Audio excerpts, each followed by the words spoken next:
Ok, vamos a seguir con el tema que estábamos viendo de iluminación. Aquí me robé este mapita. Aquí vemos la radiación promedio que llega a cada uno de los estados, bueno, por metro cuadrado, esto en kilowatts hora.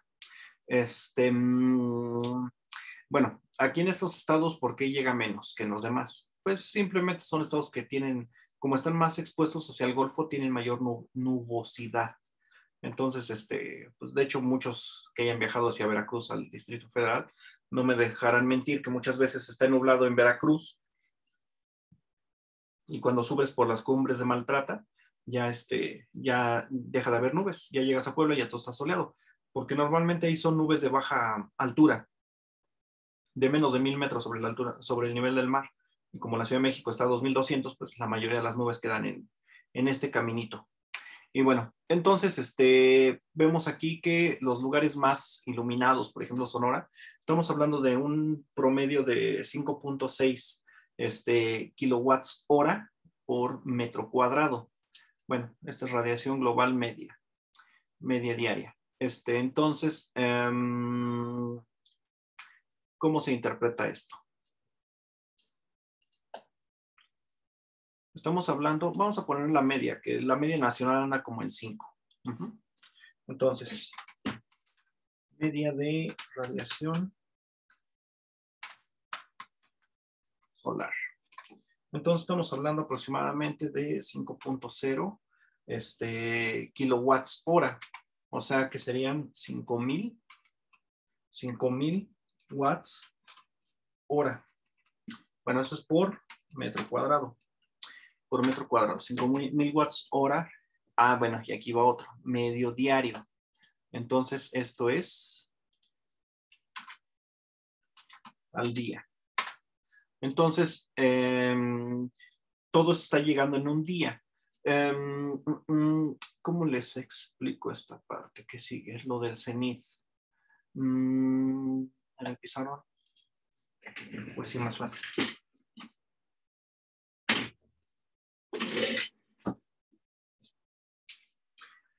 Esos datos son principalmente utilizados para paneles solares. Se interpreta de esta manera. Si está aquí las bases de un panel solar, de una fotocelda, entonces cuando el sol sale en el horizonte, la radiación no le llega al panel. Entonces, no se considera. Hasta que adquiere realmente, aun cuando está sobre el nivel, ya digamos el sol está un poquito más en este ángulo, aún no se considere que llegue. Es hasta que está un poco más hacia arriba que ya empieza a llegar la radiación solar hacia el panel.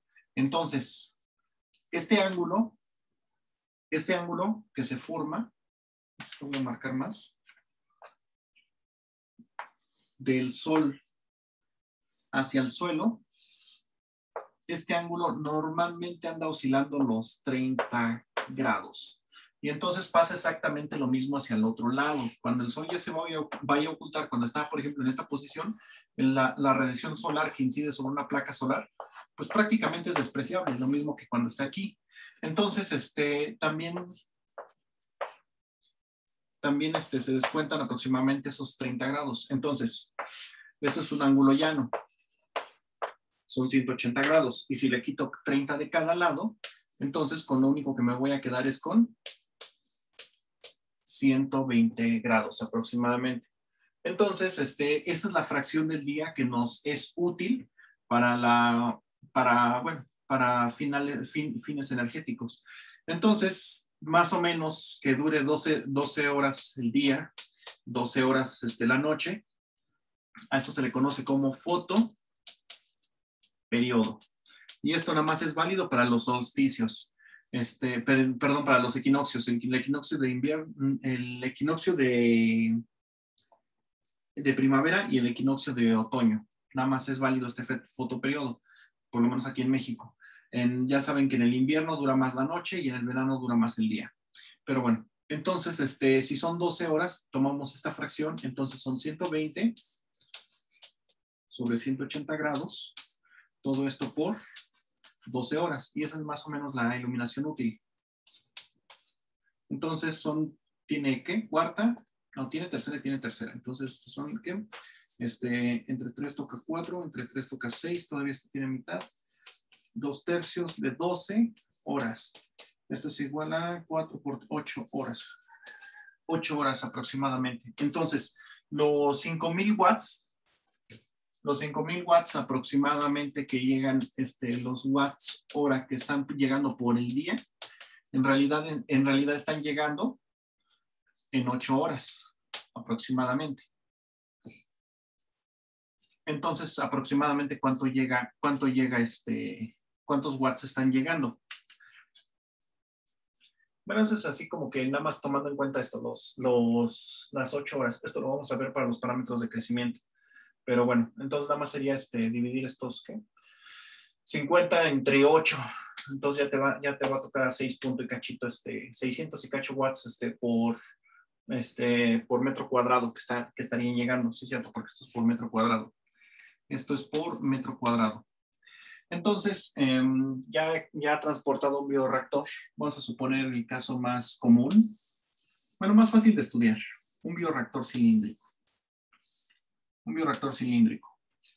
Entonces, si tienes un fotobioreactor, el sol, usualmente, aunque esté el nivel de agua aquí abajo, el sol nada más va a estar iluminando la cara de arriba, la parte expuesta. Entonces, prácticamente se divide en dos el bioreactor. Y entonces, a toda esta parte le va a dar la radiación solar y a su contraparte, mientras que a esta parte no le va a dar radiación solar. Entonces, viendo toda el área con la que cuenta un bioreactor, desglosándolo, digámoslo así, de esta manera, si es un bioreactor cilíndrico, lo podemos desglosar aquí. Aquí estaría el nivel del agua. Entonces, el área iluminada, bueno, esta sería la parte de abajo. El área iluminada es esta y nada más la mitad. Ese es el área que se ilumina en el bioreactor. Entonces, depende del diámetro, porque entonces, si ese es el diámetro, el perímetro del círculo es, bueno, quitando esta cara que no se ilumina, este es el perímetro, y esto es igual a pi por diámetro. Y entonces ya nomás, aquí tenemos la altura, y ya con eso podemos calcular esta área, que entonces es pi por diámetro entre 2 por la altura. Y sí es y esta otra área es igual a pi por diámetro al cuadrado sobre 4, para que quede todo en términos del diámetro. Es pi por diámetro por la altura, todo esto sobre 2. Y ya es así como lo podemos sumar. Y bueno, entonces, en base a la energía que nos llega, nosotros podemos calcular la densidad de biomasa. Bueno, una de las cosas importantes a conocer para cuando se hacen los cálculos para la densidad celular, cuando estás hablando de microalgas, es que únicamente en estas 8 horas de iluminación efectiva, puedes realizar las actividades metabólicas necesarias para mantener las células durante la noche. Normalmente no se mueren las células al ponerlas en oscuridad, si es por periodos cortos, o sea, de un día para otro, o 2 días incluso, pero por periodos prolongados, si la iluminación no es la suficiente, las células mueren.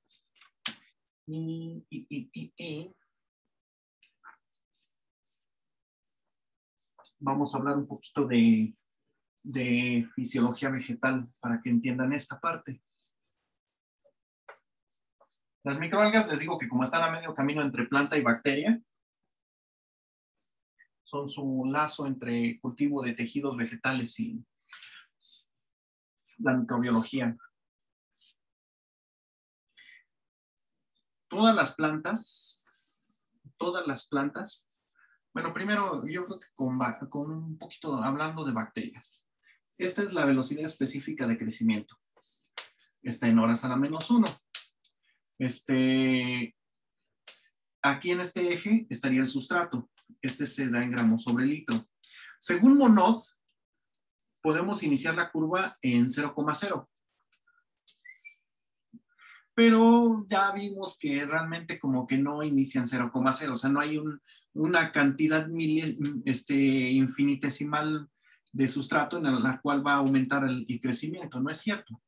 La verdad es que esto tiene una abscisa al origen, de que se necesita una concentración de sustrato mínima para que haya crecimiento. De hecho, la voy a exagerar un poquito más.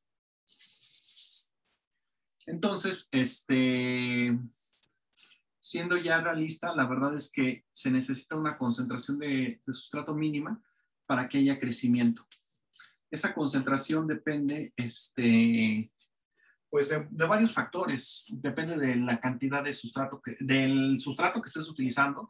No es lo mismo que estés utilizando un fenol, a que estés utilizando glucosa, o estés utilizando almidón o alguna otra sustancia que no sea soluble, porque si no es soluble necesitas más concentración inicial. Bueno, pues cuando estás hablando de microalgas se presenta el mismo fenómeno, nada más que no estamos hablando de sustrato, estamos hablando de iluminación. Normalmente hablamos de watts por metro cuadrado. Esa es una unidad de iluminación. Otra unidad de iluminación son los moles de fotones por metro cuadrado segundo. Ahorita vamos a ver cómo se transforma de watts a metro cuadrado segundo. Y la unidad NACA. No usen esto, de verdad no usen esto. Y aún cuando usas esta o esta otra, necesitas hablar de la frecuencia. Esta aún cuando hablas de lúmenes con frecuencia no es muy útil, no para cálculos matemáticos. Y bueno, entonces, cuando estamos hablando de estos, tienen exactamente el mismo comportamiento. Si fuera una bacteria, estaríamos hablando de una concentración mínima de sustrato.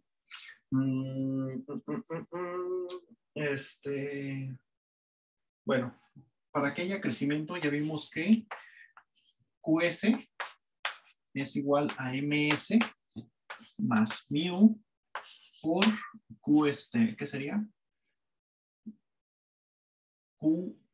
QSX más QP, no, ¿cuál Q es una Y?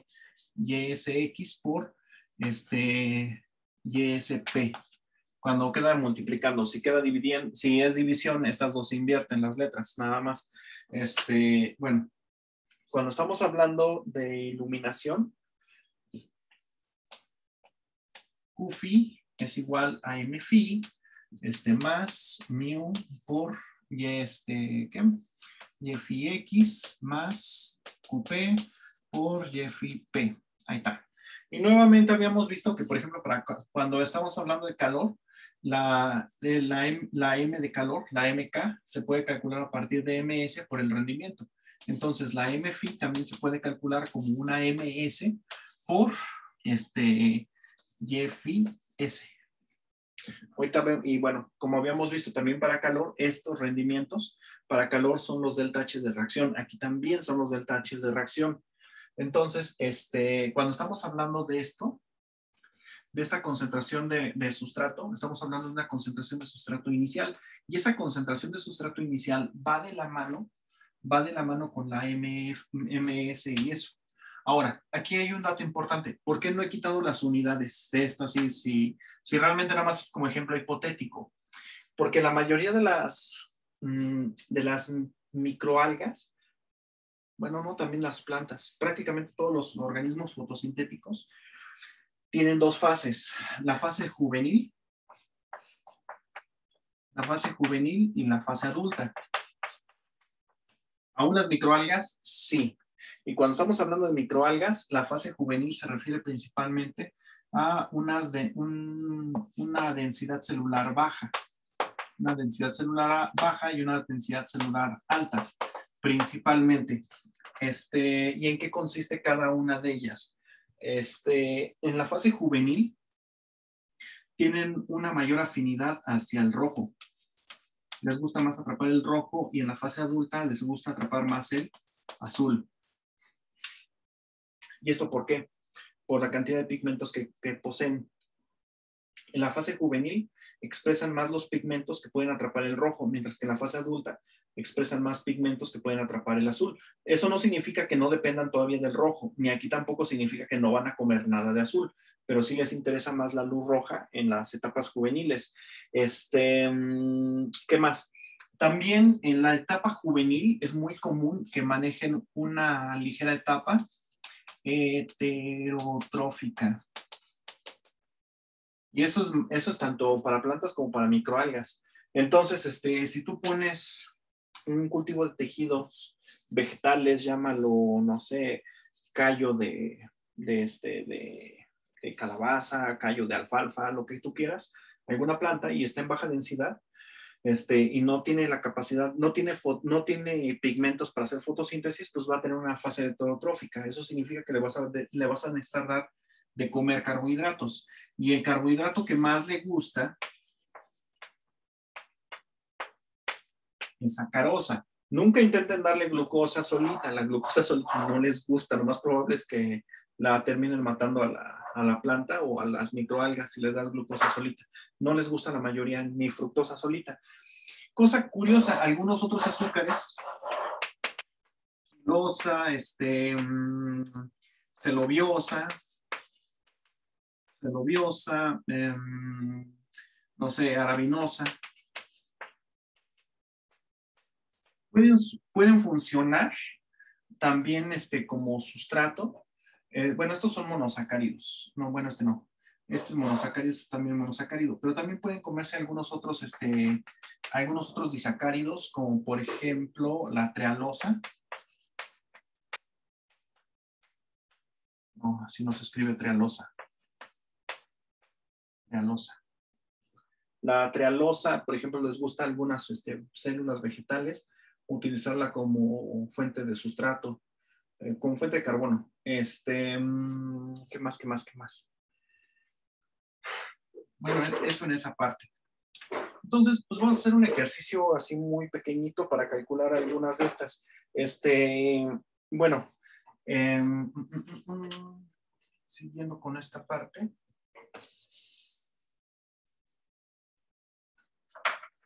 Habíamos visto también una relación que guardan muy íntima, QS con mu. Cuando no hay producción de metabolitos, cuando no se produce ningún metabolito, ¿no es cierto? Este es QS y esto es mu.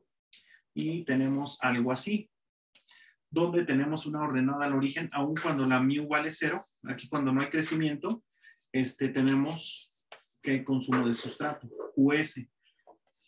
Y la pendiente es YSX. Bueno, pues sucede exactamente lo mismo aquí. Si nosotros ponemos a las células, sobre todo en la fase heterotrófica, aun cuando no haya crecimiento, hay un consumo basal de sacarosa. Normalmente cuando estamos hablando de células vegetales, su consumo basal está, no sé, más o menos en este orden. Gramos de célula por hora. Aproximadamente, varía mucho dependiendo de la especie vegetal o la microalga.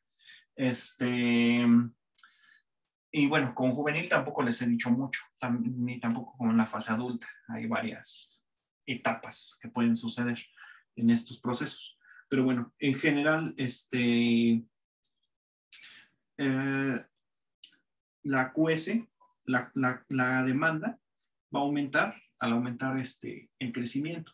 Y entonces ya visto como iluminación aquí, ya visto esto como iluminación en micromoles de fotones y eso, también se observa más o menos el mismo fenómeno. Vamos a hacer un ejemplo de una reacción química para calcular el rendimiento. Pero bueno, también aquí hay otra. Si ustedes están interesados en el cultivo de células vegetales o en el cultivo de microalgas, algo que yo les recomiendo ampliamente es que depende también de la especie de microalga. No a todas les gusta, pero sí a la inmensa mayoría. Que en la etapa juvenil, cuando hacen una resiembra, les pones luz blanca, pero aparte les pones luz roja. O sea, una blanca y roja.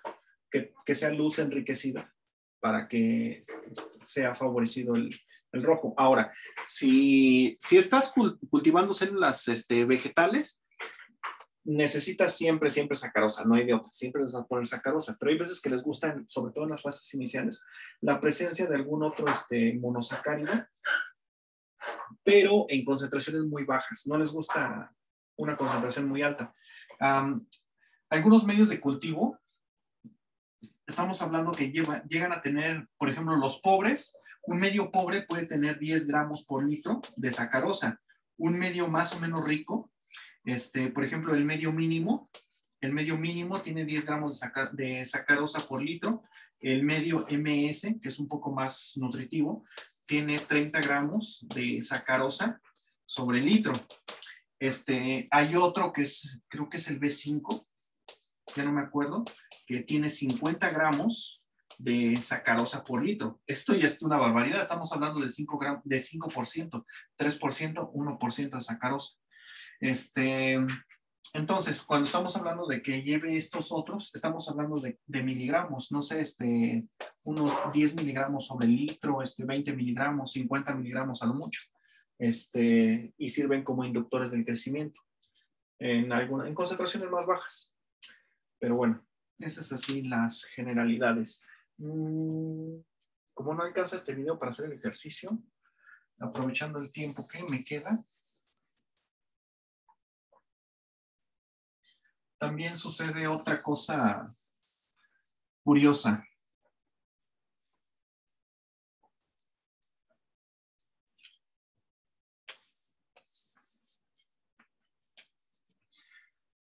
Nuevamente, esto es la velocidad específica de crecimiento.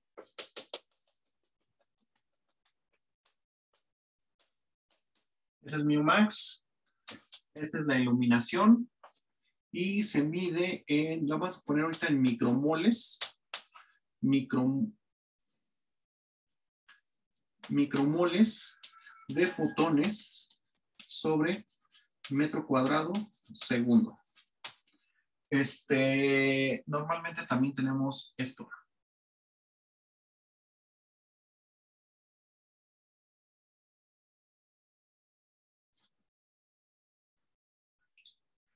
A diferencia de lo que habíamos visto con, esto ya más o menos vieron qué forma tiene. Lo habíamos visto con bacterias, que esto es la ecuación de Haldane. Pero, Haldane también iniciaba aquí en 0,0 y cosas así. Y también nuevamente se manejaba algo.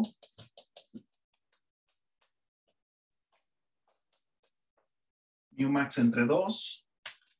Y esto se llamaba, ¿qué es? KS. Y este se le llamaba CI. Bueno, sí, KSI. Y es cuando aquí va subiendo y cuando va bajando y se saca el logaritmo y bla, bla, bla. La única diferencia es que para empezar, esto no pasa en 0,0. Entonces, es como si la original hace esto. La ecuación original de Haldane hace esto. Nunca se inhibe, nunca llega a 0 completamente, sino que hace como una asíntota. Entonces, esta es como si estuviera un poco más hacia abajo. Entonces, esta, para fines matemáticos, la podemos justificar que hace esto. Y esta otra, pues así, o sea, nada más con... El chiste es que ahorita en este cacho es ganar una concentración de un flujo de iluminación mínimo que requiere para vivir. Y hay un flujo de iluminación a partir del cual, si tú iluminas todavía más allá de ese flujo, no solamente no va a crecer, sino que la vas a matar a la célula. De aquí para acá, esta curva se conoce como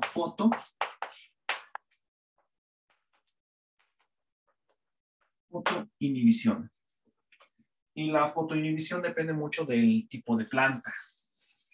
Entonces, también obviamente depende del tipo de microalga y la densidad celular. no voy a hablar ahorita de densidad celular, solamente voy a hablar, por ejemplo, de tipos de planta.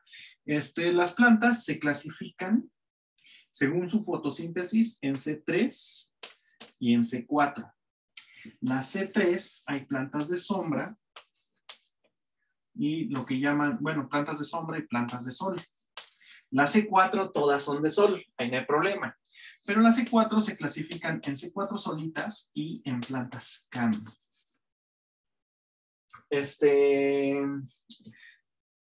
Bueno, las C3 se llaman así porque en el ciclo de Calvin el primer compuesto que se forma es uno de 3 carbonos y en estas otras el primer compuesto que se forma es uno de 4 carbonos y en estas específicamente se llaman CAM porque es el ácido málico el primero que se forma, o málico, maleico, bueno, no me acuerdo cuál de los dos es, pero bueno, hablando en términos de fotoinhibición, estas alcanzan su mu max.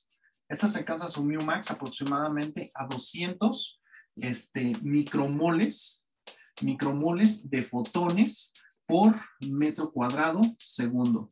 Aproximadamente a 200, ellas ya están contentas, ya felices de la vida.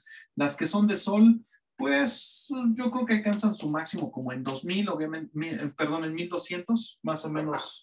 Hay que ver qué tipo de planta hay, obviamente varía mucho. Estas sí andan entre los 2000,